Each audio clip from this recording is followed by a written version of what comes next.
दोस्तों आज जब निफ्टी 1.5% के आसपास की गिरावट दिखाया है, सब जगह सवाल यही चल रहा है कि भाई ये जो क्रैश है, क्या ये जो पीएम मोदी ने जो भाषण दिया है उसके कारण है?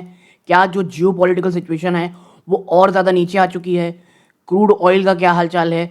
रुपीस का क्या हालचाल है? देखो, हमने कल एक चर्चा की हुई थी जहाँ पे थंबनेल में मैंने डाला था कि बिग बूम कमिंग, और क्योंकि वो कमेंट था, मैंने क्रैश जब मार्केट हुआ उसके बाद भी उसको थंबनेल को नहीं हटाया, क्योंकि मुझे लगा भाई जो उसके अंदर डेटा था वो यही दिखा रहा था। प्लस जो मोदी जी ने बात कही थी ना, उससे पहले मैंने उस वीडियो को बनाया था, एटलीस्ट उसकी जो रिसर्च वर्क की थी। तो पीएम मोदी जी ने जो पूरा का पूरा सिनेरियो था उसे ही पलट दिया था। बट रीज़न क्या है? देखो, कई लोग ये कह रहे हैं कि भाई क्रूड ऑयल उसे 10 से 15 रुपए महंगा करना है, उससे पहले ही पूरी भूमिका निभाई जा रही है।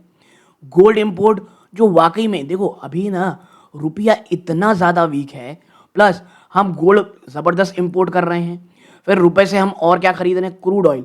ये दो चीज़ हमको एक्सट्रीम वैल्यू में खरीदनी पड़ती है। उससे हो क्या रहा है? एक तो ऑलरेडी हमारी स्ट्रगलिंग रुपी है, वो और डेप्रिशिएट हो रही है। तो ऐसे में जो कहा जा रहा है ना कि भैया घूमो कम, गोल्ड मत खरीदो, उसके पीछे का रीज़न यही है। तो ओवरऑल सिनारियो क्या है, कौन कौन से पॉइंट्स है, इन तमाम चीज़ों में चर्चा करेंगे। इस वीडियो को लाइक कीजिएगा और औरों के साथ शेयर ज़रूर कीजिएगा। नाउ अब बढ़ते हैं आगे और उन 5 चीज़ों की चर्चा करते हैं कि आखिर गिरा क्यों मार्केट। देखो भाई, सबसे पहले आप देखेंगे ये एक बहुत बड़ा कॉन्फ्लुएंस यानी जुड़ाव हो रहा है। एक तो जियोपॉलिटिकल फ्रिक्शन और डोमेस्टिक पॉलिसी सिग्नल। और डोमेस्टिक पॉलिसी सिग्नल बहुत डेंजरस है। मैं आपको आगे बताऊंगा कि मैं डेंजरस वर्ड क्यों यूज़ कर रहा हूँ। ठीक है, देखो आप यहाँ पाओगे कि failed geopolitical peace negotiation, market sentiment ना बहुत ज़्यादा बुरा हो गया जैसे ही जो पीस टॉक थी बिटवीन यूएस ईरान वो कोलैप्स हुई, और जो फेलियर था to reach an agreement regarding West Asia conflict, इसने immediate risk aversion globally start कर दिया। और अगर भारतीय इंडियन मार्केट की बात करोगे, जो इंस्टेबिलिटी है वो किस में ट्रांसमिट होती है? फियर प्रीमियम में। और as investor move capital out of emerging market into perceived safe havens like gold या यूएस ट्रेजरीज, आप देखोगे बहुत बुरे हालात हैं। इसके साथ साथ मैंने कल जब वीडियो बनाया था निफ्टी का, उसमें भी एक बात कही थी कि भाई जो आप ये कह सकते हो यूएस बॉन्ड यील्ड है वो बढ़ रही है। तो एक एफआईआई क्यों हमारे यहाँ निवेश करेगा जहां जो करेंसी है वो हर आप कह सकते हो साल लगभग 5-6%, और इस बार तो और बुरे हालात रहे हैं। प्लस आप उसके ऊपर बहुत सारा टैक्स लगा लो, प्लस बहुत सारी आप ये कह सकते हो प्रॉब्लमेटिक रहती है। एक डर रहता है भाई कल को क्या पॉलिसी हट जाए, क्योंकि भाई पॉलिसी हटी क्यों? क्योंकि भाई जियोपॉलिटिक्स सिचुएशन खराब है। तो ये डर आदमी क्यों पैसा लगाएगा? उससे हटा हटा करके आराम से 4% या 3% जो भी चल रही होगी बॉन्ड यील्ड जो है उस पर लगाए, या गोल्ड रखे चुपचाप बैठा रहे। ये चीज़ फिर होता है क्या? कच्चे तेल का डर। कैसे भाई? $105 पर बैरल जो आप कह सकते हैं क्रूड ऑयल है वो है। और बात $105 की नहीं है, बात मैं ये कह रहा हूँ $100 के ऊपर आप देखेंगे क्रूड ऑयल पिछले काफ़ी समय से है। और ये इतनी बार रिपीट किया जा चुका है अब कि भाई 80% ऑयल इंपोर्ट किया जाता है, ये चर्चा करने की ज़रूरत नहीं है। देखो होता क्या है ना, एटलीस्ट जो $90 है ये एक ऐसी रेखा है कि अगर इसके नीचे क्रूड ऑयल रहता है तो भारतीय इकोनॉमी को बहुत ज़्यादा, मैं कहूँगा, देखो $90 भी फिर भी आप देखोगे तो ऊपर ही है। जो एक समय हम 60-70 आप सकते हैं $75-80 के आसपास क्रूड ऑयल इंपोर्ट करते थे, लेकिन एटलीस्ट $90 के नीचे अगर क्रूड ऑयल रहता है ना तो पैनिक नहीं रहता है, उतना डर नहीं रहता, प्लस जो दबाव है वो बहुत हद तक बहुत कम होता है। और ऐसे में जब आप $100 के भी ऊपर चले गए हो और सस्टेन कर रहे हो, बहुत बुरे हालात हैं। कैसे? इम्पोर्टेड इन्फ्लेशन, लगातार बढ़ता हुआ कॉस्ट। और मैं बता दूं आपको, अभी इससे पहले मैंने हेरिटेज फूड के ऊपर चर्चा की, रेवेन्यू बहुत अच्छे हैं, खर्चा इतना हो गया है, चाहे वो प्रोक्योरमेंट कॉस्ट हो, प्रोक्योरमेंट कॉस्ट के लिए आपको तेल चाहिए, क्रूड ऑयल बहुत एक्सपेंसिव है, गैसेस कमर्शियल हो रहा है। यहाँ पे गैसेस कमर्शियल कितनी ऊपर है सबको पता है। स्थिति बहुत ज़्यादा डेंजरस हो जाती है इसमें।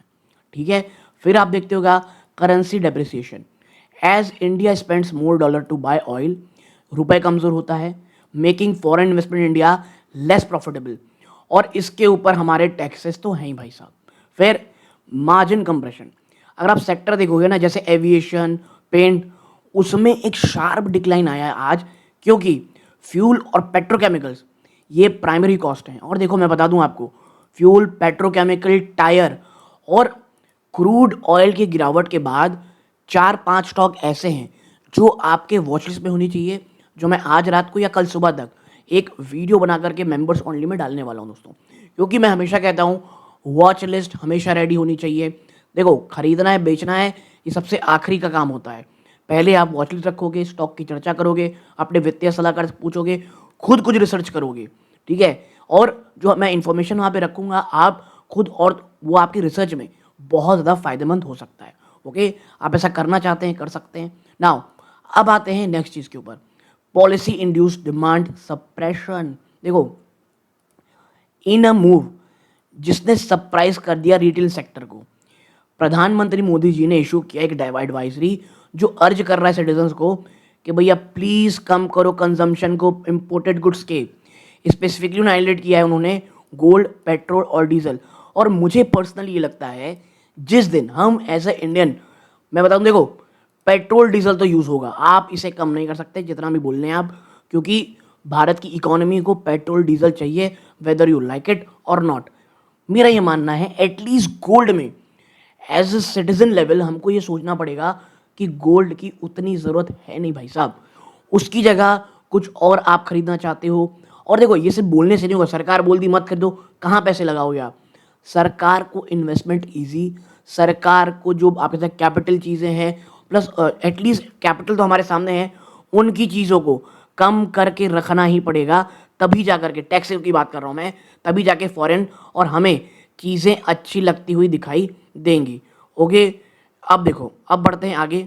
क्या आप देखें यहाँ पे, रिटेल इन्वेस्टर ना ऑफन इंटरप्रेट इस गवर्नमेंट कॉल को as a precursor to potential import duties या economic cooling measure leading to pre-emptive selling. और भाई ऐसा होगा ही, हर कोई ये सोच रहा है कि शायद आने वाले समय जो अच्छे दिन की जगह बुरे दिन आ जाएंगे, तो जो पैसे हैं उसे बचा के रखिए, लोग सेविंग मोड में जाएंगे, तो जो कंजम्पशन है उसमें बड़ा झटका लगता दिखाई देगा।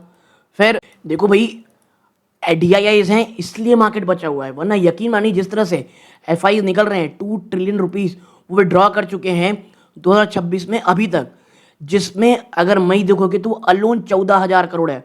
भाई साहब क्या करोगे आगे? अब भाई क्यों कर रहे हैं? जब आपका हाई यूएस बॉन्ड यील्ड आपको एक रिस्क फ्री अमेरिकन एसेट दे रहा है और वो कई गुना अट्रैक्टिव है इंडियन स्टॉक से, प्लस ह्यूज टैक्सेस है यहाँ पे, तो which are currently reading at premium valuation. Especially भारतीय बाजार अभी भी एक प्रीमियम वैल्यूएशन में ट्रेड कर रहे हैं compare to other emerging market जैसे साउथ कोरिया और ताइवान। और आप देख रहे होगे, अगर आप साउथ कोरिया, ताइवान को देखोगे तो वो कहीं ज़्यादा अच्छा रिटर्न दिए हैं देन इंडिया, ठीक है। फिर है सेक्टोरियल पिलर वीकनेस, और ये सबसे बड़ा झटका था।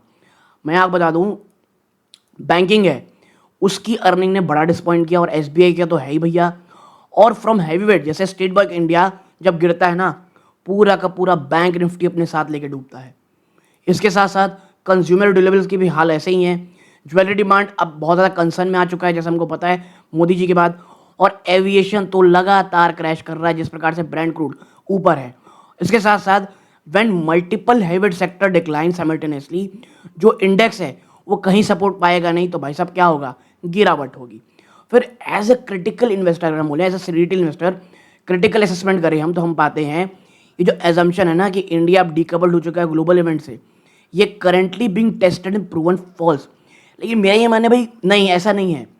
एकमात्र चीज़ वो है क्रूड ऑयल, कच्चा तेल और गैस।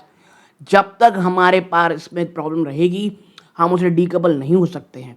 हमारे यहाँ दो ही सवाल होते हैं, हमारे यहाँ लोग दो ही बात करते हैं, या सीधा विश्व गुरु की बात करने लगते हैं, या तो सीधा बात कर लेते हैं सब खत्म है, दी एंड है।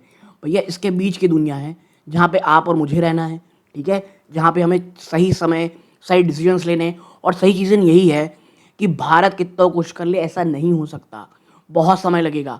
जब हम 80% या बहुत सारी एनर्जी हम इंपोर्ट करते हैं, आत्मनिर्भर हम नहीं हैं, ठीक है।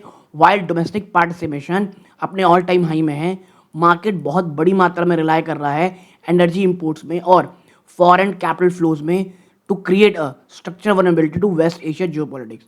रिटेल इन्वेस्टर को आज की वोलेटिलिटी को एक रैंडम इवेंट नहीं देखना है, बल्कि एक डायरेक्ट रिजल्ट देखना है, राइजिंग इनपुट कॉस्ट और वैल्यूएशन री रेटिंग। तो मुझे पर्सनली लगता है कि बहुत बड़ी रैली आएगी यहाँ से, ऐसा नहीं है। गिरावट आए, मुझे ऐसा लगता है अगर बड़ी गिरावट होती है, टू बी फ्रैंक एटलीस्ट यहाँ से 1000-2000 पॉइंट निफ्टी के जाते हैं, जो कि बहुत पैनिक हो सकता है।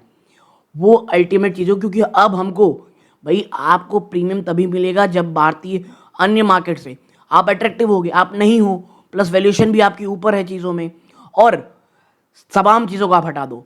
जब तक आपका क्रूड ऑयल यानी कच्चा तेल ऊपर है, प्लस एसेट जो है, जो यूएस एसेट्स हैं, वो 7 प्रोवाइड करेंगे, आप अगर बहुत चीप भी हो जाओगे ना, तो भी आपके यहाँ कोई एंट्री नहीं लेने वाला दोस्तों। ऐसा मेरा मानना है। आपकी क्या राय है, कमेंट बॉक्स बताइएगा। यहाँ तक जुड़े रहे, बहुत बहुत धन्यवाद। ये इस वीडियो का अंत है। जय हिंद।